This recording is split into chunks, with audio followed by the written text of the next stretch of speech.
Hello, everyone. Thank you so much for joining us here on our for our latest IRC digital event. We're always looking for new ways to connect with our members, and this is and our guests, people new to the organization. So thank you so much for joining us. The program today will be job searching in the age of COVID-19. We're really excited to welcome Wendy Shoemaker, who's the Senior Associate Director at the University Career Center at the University of Kansas. Thank you so much, Wendy, for taking some time away from your day to take us through this very realistic topic that many people are going to be dealing with here over the foreseeable future. So thank you so much.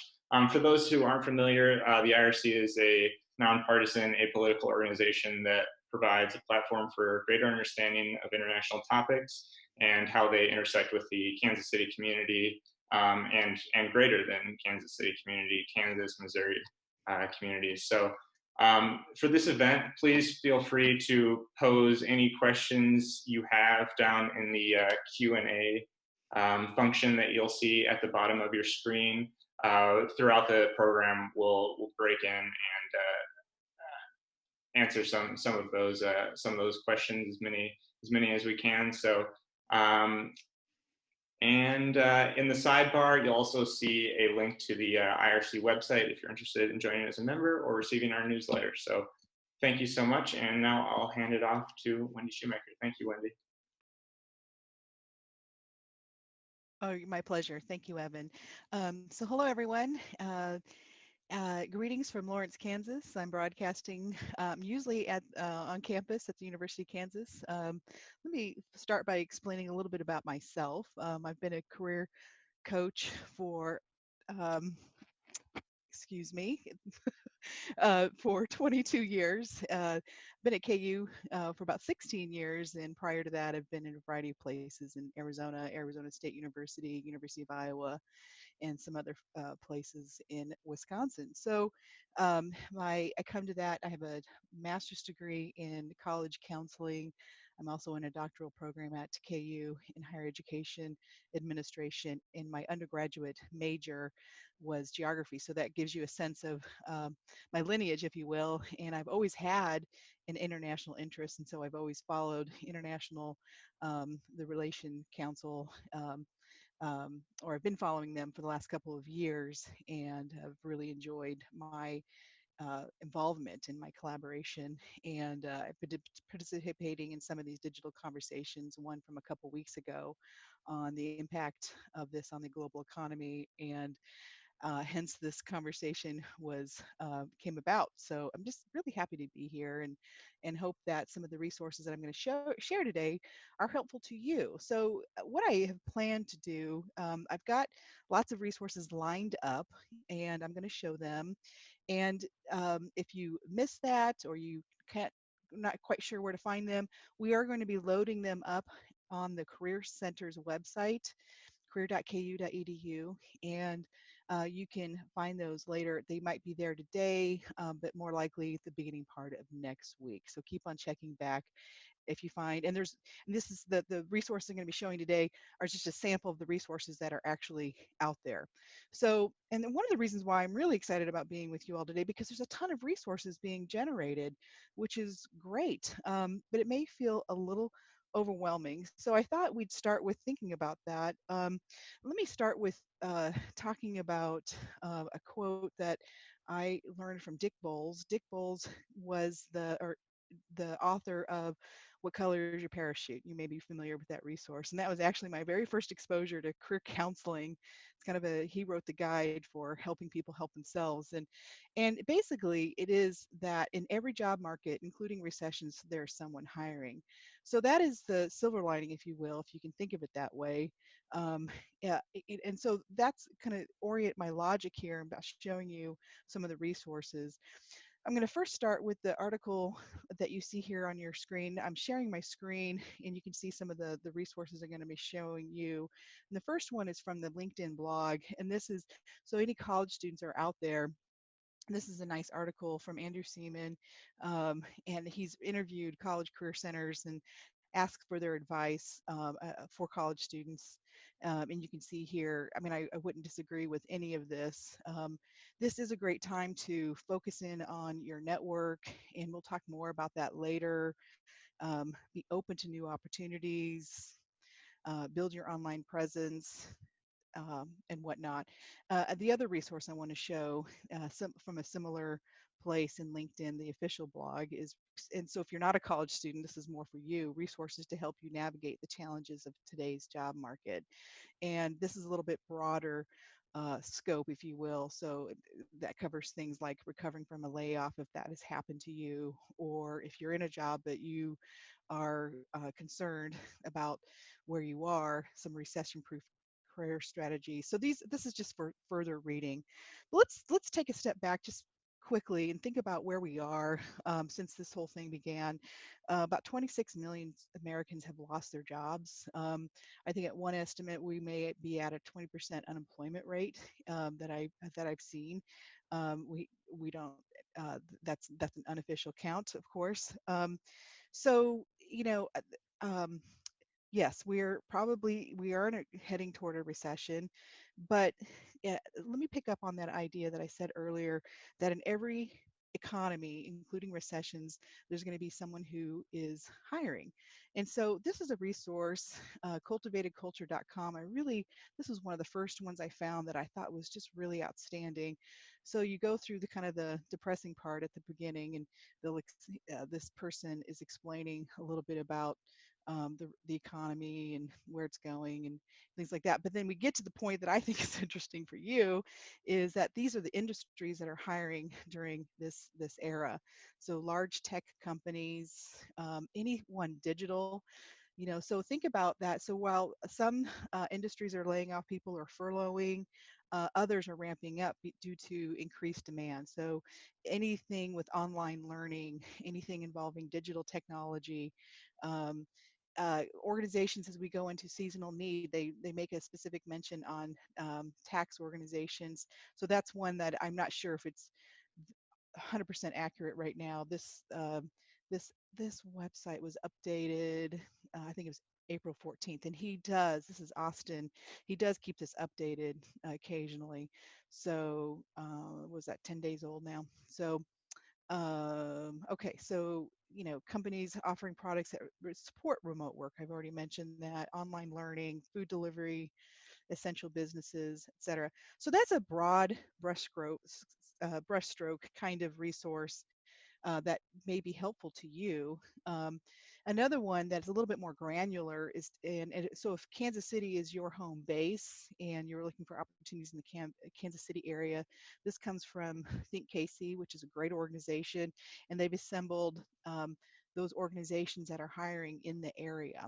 So I'm just going to scroll there. And so that may be of interest.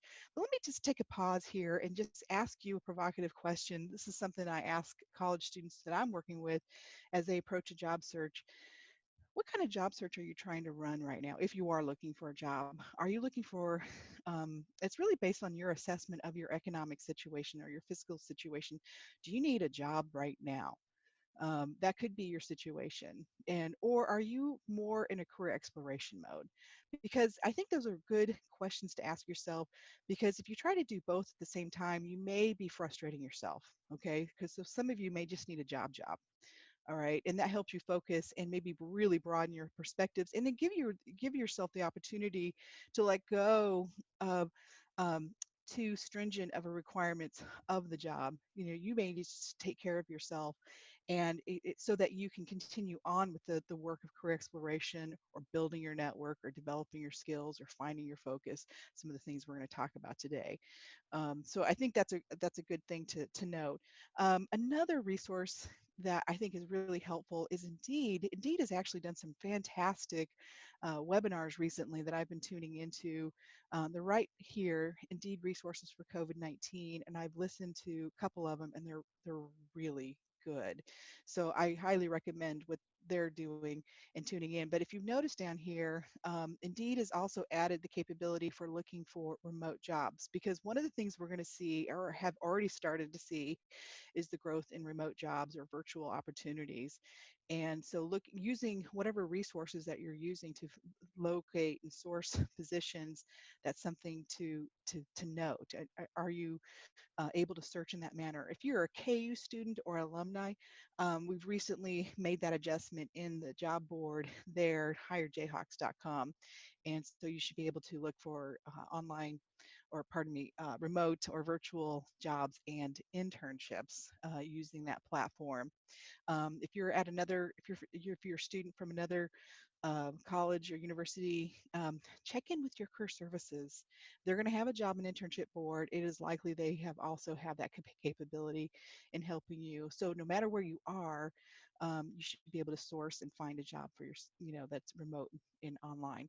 So, and that's, let me just also make a mention here is that this is also this, if we could think of it this way, a potential silver line for those of you who are interested in international work. Because what we know about international work, even before this whole thing started, is that the majority of opportunities that are international are working with American multinational organizations, where people are stationed. They have a home base somewhere in the States, and they may be traveling out for contractual work or temporary work, or or they may be just simply working with international people remotely.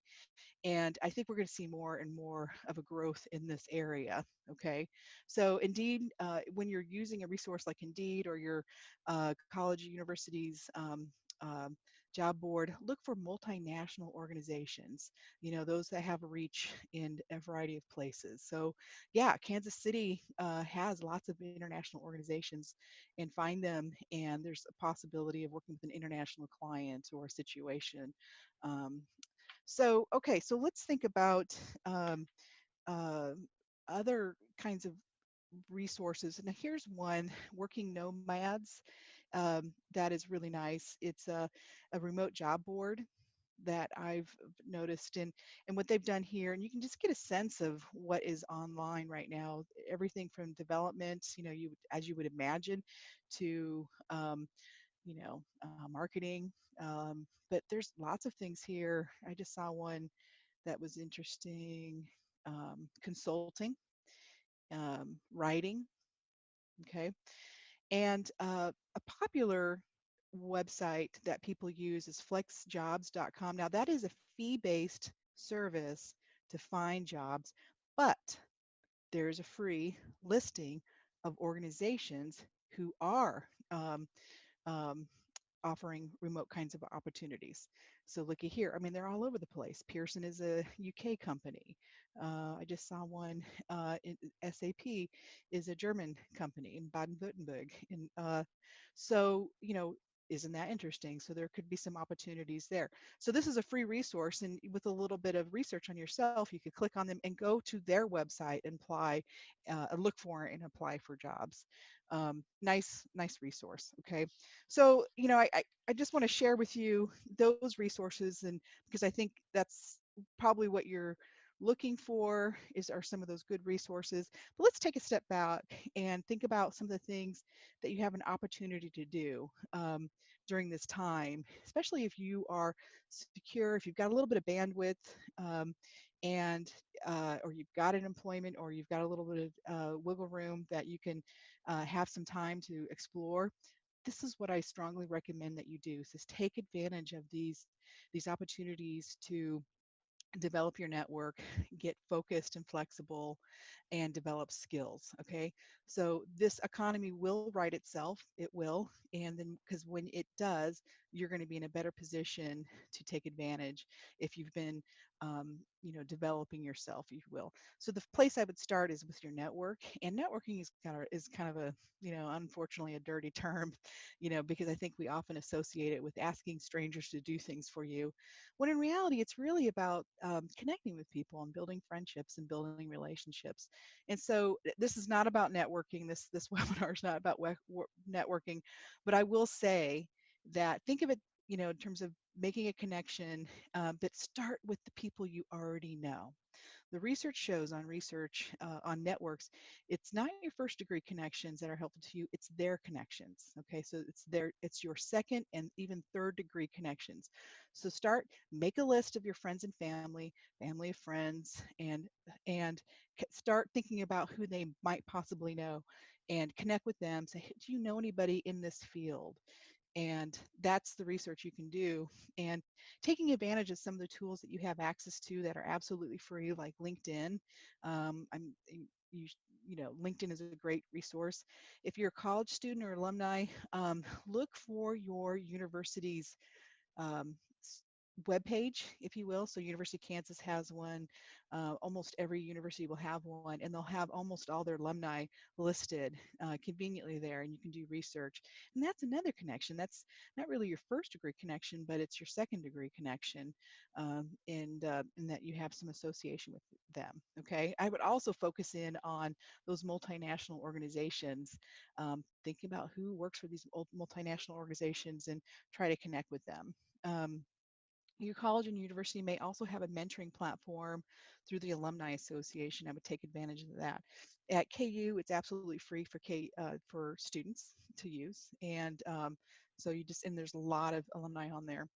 Um, so let's also think about time to practice. I would practice your interviewing skills. So some of the skills that are going to be in high demand during these remote and virtual environments are working independently. I mean, do you have experience working with that? So think about, making a story or writing a story or sharing an example. How would you explain that to somebody? What proof do you have that you work well independently? It's one thing to say that you have it, but you have to demonstrate it. Same thing with self-motivation. How would you be able to demonstrate that? So normally on a resume, we would say maybe not have so much personal stuff, but maybe this is the best time to think about if you're a marathon runner, or you've ridden the DK 50 or something, Dirty Kansas 50. It's a brutal gravel bike ride. Um, that shares, or if you're an athlete, or if you've got some other way that you can demonstrate that you're a self-motivated individual. Written communication skills are going to be in high demand. Any kind of digital tools, so like Zoom, Facebook Live, other kinds of platforms like GoTo, Citrix, things like that. Um, are you a team player? Because a lot of remote work, even though it's individualized, you are connecting with other people. And can you demonstrate that? And then finally, cross-cultural skills, because so much of this work is going to be interacting with international people. So are you able to demonstrate through your coursework or through your experiences that you have uh, cross-cultural skills? Obviously, if you have a language, that's really good to have as well. So part of that, in prepping for your interviewing, thinking about your skills is I would test your technology, and I'd also set up your room, if you will. So, like, and basically the logic here is that you're going to try to, enact to say, I'm going to try to do it just for you here. Um, Kind of be the same space away that you would be in an interview. Okay. Make sure that you have good technology, good bandwidth, fewer distractions. I know that's challenging sometimes. I mean, just today, just in the last 10 minutes, my cat has jumped on this table 3 times. So we do the best we can, right? Um, so another piece of advice is target your materials. This is a great time to spend the time, with either developing your network or through your network, or looking at job postings to target your materials. I have heard from employers and recruiters and hiring managers that one of their chief complaints about applicants is that they are looking at generic materials, materials that someone is using in all kinds of positions. And those don't really get much attention, to be honest. And the other thing I've heard about remote platforms and those who are hiring virtually is that people are starting applications and not finishing, or they're doing the bare minimum. And really, you're going to want to focus in and really fill out that application and really target, your skills to the position, and make sure you're doing a really nice job of that. That will help you be competitive, because many people are that are out of work are using the same platforms that you are. Okay, and so those same platforms that I've been showing you, others can access them too. Okay, so that's why I think between those virtual platforms that are reliable and your network, you're going to have a better bet. So really make sure that you're leveraging your network here. Um, and then be wary of scams. I have to mention this because, I saw kind of a shocking statistic in that, let's see if I can find it. It could, unfortunately, one of the things that's happening is that we um, for there, I think it's as many as 70% of work from home schemes are scam opportunities, and it may even be higher. So there's some advice that I would give you, and generally it's kind of like if it's too good to be true, if it sounds too good to be true, it probably is logic. But things to look for are unusually high pay, spelling errors within the posting. That may just be legit and they have an error. A misspelled company name, vague job descriptions, low requirements, like everyone qualifies. The job requires upfront expenses from you. You're asked for personal or financial information. That is a big no. That's a big red flag, in my opinion. Social security number, credit card. I mean, it happens, and people they wouldn't put it out there if people wouldn't respond. And um, you're offered a job without an interview. There's no due diligence on their part. They don't have much of a online presence. That's suspicious. Um, if the recruiter's contact information is not professional, or if it doesn't seem like they have a company related email, so they're using something like Gmail or Yahoo or something like that. So a couple things you can do is I would Google the company name and see, call to see if the company exists, and the recruiter exists. Does person X work for this company? Don't share personal or financial information by email or chat. Search the Better Business Bureau. Um, and then report scams immediately. There's a website, www.consumer.ftc.gov, where you can report scams. Okay, and then finally, keep developing your skills. And I found a really cool website that I want to show you. It's how to get involved. This is from idealist.org. Idealist is a nice website for nonprofits, so that if that's an interest area of yours, um, I would explore that particular website. And but this they have highlighted here is virtual volunteer programs. So United Nations, a very international type of organization. Red Cross is connected to, now those are going to be local opportunities, but there's also the International Red Cross. It could be a way to kind of get your foot in the door, etc. Okay. So I have done it. I've spoken for exactly 20 minutes, which is what I intended to do. And I will stop here and see if we have questions. What do we got, Evan? We don't have anything in the chat box at the moment, but if you do have any questions for Wendy, I very much invite you to type in anything that you might have, and we can get that answered for you. Um, so we'll wait. Oh, here we go. Um, Kate has said, what types of job opportunities might be available with tech companies for someone with a non-tech background? Right. Okay. So it depends on what your skills are, Kate. So think about a technical company. Marketing, sales, are probably the most broad areas. Depending on what your skills area are. But human resources could be another area. Those are so three areas that come to mind right away. But there could be other areas of interest. Client development, which is kind of an aspect of sales. Doing research, writing. If it's yeah, those are the things that come to mind right away. And then we had a couple of questions, one from Laura and one from Stacy. Just looking to Laura asked, will the job search links be shared? And then Stacy asked where she'll be able to get these resources after the session. Great question. Yeah. So I will share, I'm planning to share them through our website at KU, and it's career.ku.edu. And actually, there's going to be even more resources than what I've just shown you today. So this was just a sample of things that we have available for you. Perfect. Let's see. Still holding out if anybody else has any. Um, oh, here we go. From Natalie, how would you recommend approaching connections or those second degree connections? What would you recommend saying if we don't have prominent updates? Oh, I love that question. Thank you, Natalie, for that question.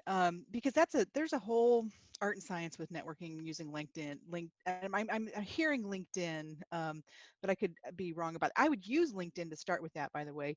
And so the way to think about that is what LinkedIn does is that they will make those connections for you so that if you have connections and they'll tell you if you find someone's profile and they'll say two, it's like, oh, that's a secondary connection. So you could do it two ways. One is you could approach, if you've got the in-mails or if you have that available to you, and you can message them directly and say, hey, you and I have a mutual friend or an acquaintance,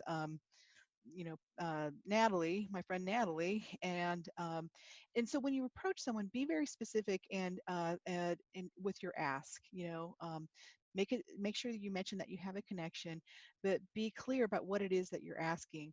And I would approach, obviously you're not going to ask for a job outright.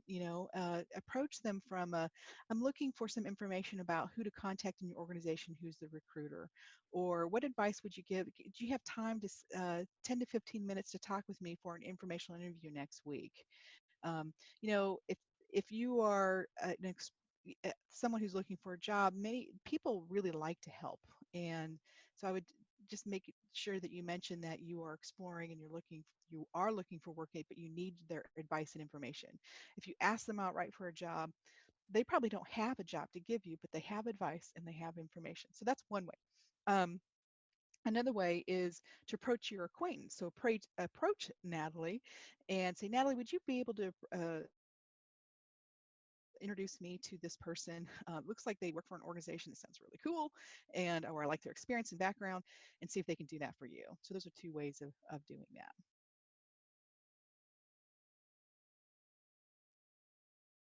All right. Are there any more questions out there for our listeners and watchers?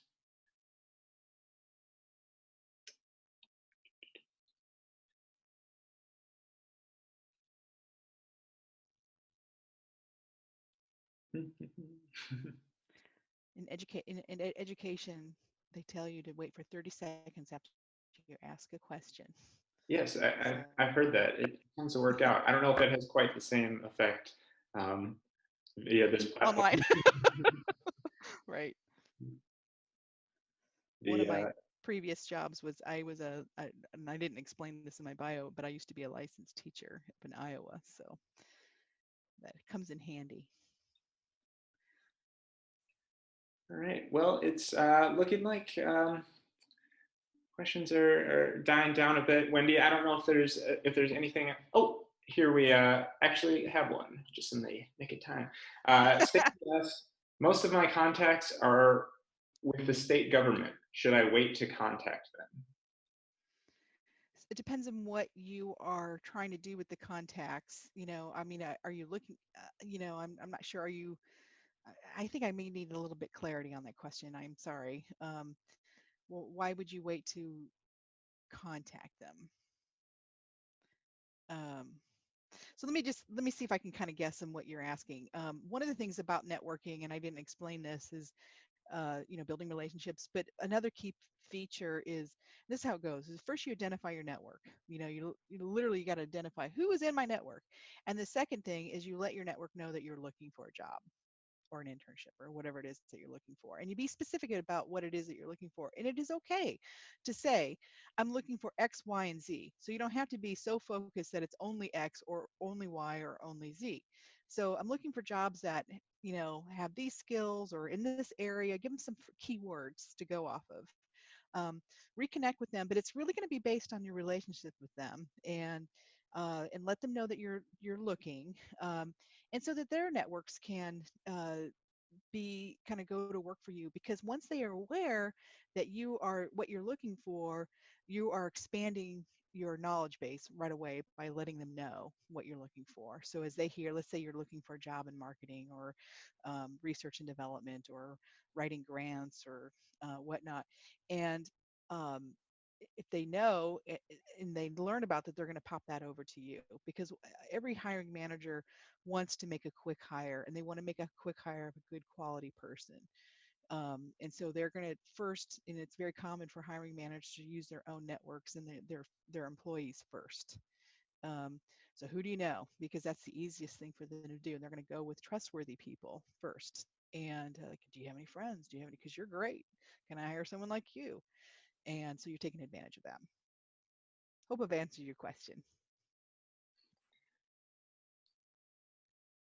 Okay, we have from well, here, just as a direct follow-up, this is from Stacy. Looking for work, but they may be the state government staff, so focused on all COVID-19 issues. I'm not sure they will really focus on my request, given all their time is focused on the issues pertaining to the virus. I think was her. Right. Yeah, I'd still ask them. Keep on, go for it. Yeah. Be persistent, be polite, be persistent, and I think that's in some of the articles I'm going to share with you, is be persistent, keep on applying, keep on networking. That's the key thing, is just keep on doing it, keep on working it. Um, so yeah, I know people in state government and all factors are really busy right now.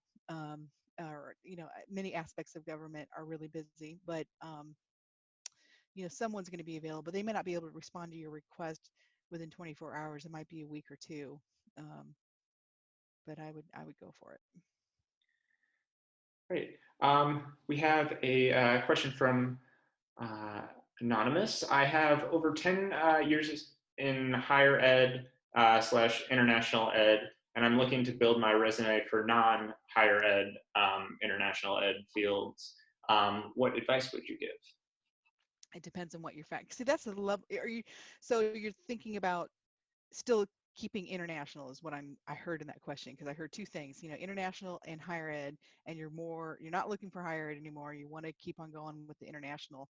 So are you looking for international NGOs? I would look at Indeed or sorry, not Indeed, is idealist.org.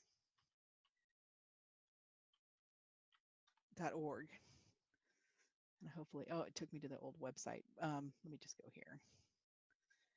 So they do have a, a way for you to search for um, remote opportunities, if that's what you're looking for. Um, I would look also, if you're in the Kansas City area, I don't know if you are or not, is what's nice about Kansas City is that it is a regional hub for large um, federal agencies. So we have the Social Security Administration here. We have EPA. So use usajobs.gov to look for international agencies within that. And you can also do a job search agent in there. So fill out an account, and then go find those agencies that are in the Kansas City area and say, email me any job at, if your college, I'm guessing if you have experience in higher ed, then you have at least a bachelor's degree. And so I would look for anything with the GS7 classification or higher, and for these organizations, and send me a job anytime it opens. And then also look for multinational organizations using Indeed or the FlexJobs site.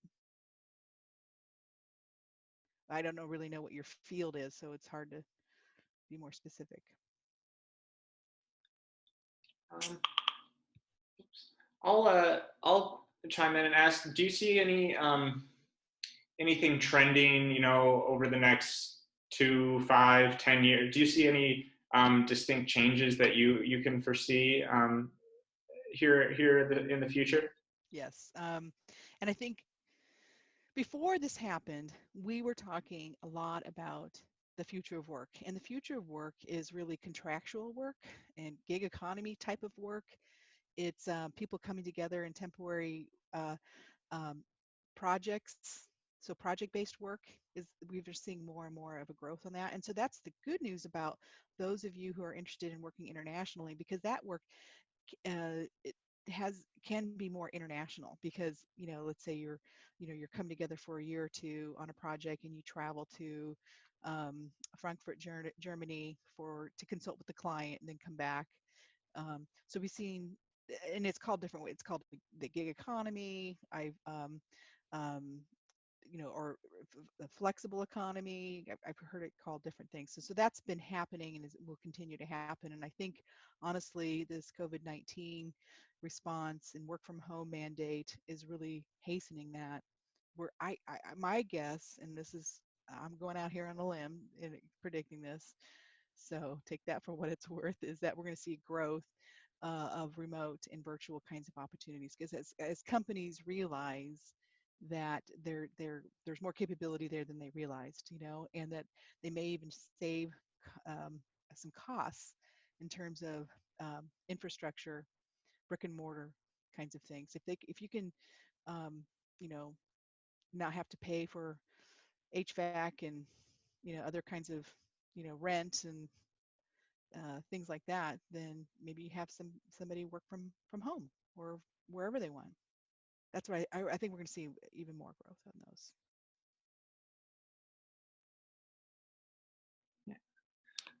All right. Well, we'll give it one more 30-second pause and see if any more questions can come in. Otherwise, we'll plan on wrapping up here. But thank you again, Wendy, so much for taking the time out of your day today to take us through this topic. We really appreciate it. It's my pleasure. I hope I was helpful. Evan, when that website is done, if you will, it's a page off of our website. I will message you with that. Great. That would be fantastic. Stacy said thank you. Oh, you're welcome. Happy to um, help. and we have recorded this program, everyone. So if you'd like to revisit this, we will be posting it on our website here in the next couple of days, as well as our YouTube page. So you can stay tuned for that. And all of you out there, thank you so much for tuning in today. Let's see. I'm just going to. So if you enjoyed today's event, we're really expanding our digital programming here at the IRC during this time. So if you are in a position to provide any help at this time, we understand it's a very difficult moment. So we understand, but you are able to text to donate. I just dropped our number here in the chat. So thank you so much again to everybody. And if you have any more questions, you can just head to our IRC website, irckc.org, and stay tuned, and we'll hope to see you soon at another digital program. Again, thank you so much, Wendy. You're welcome. My pleasure. Goodbye, everyone.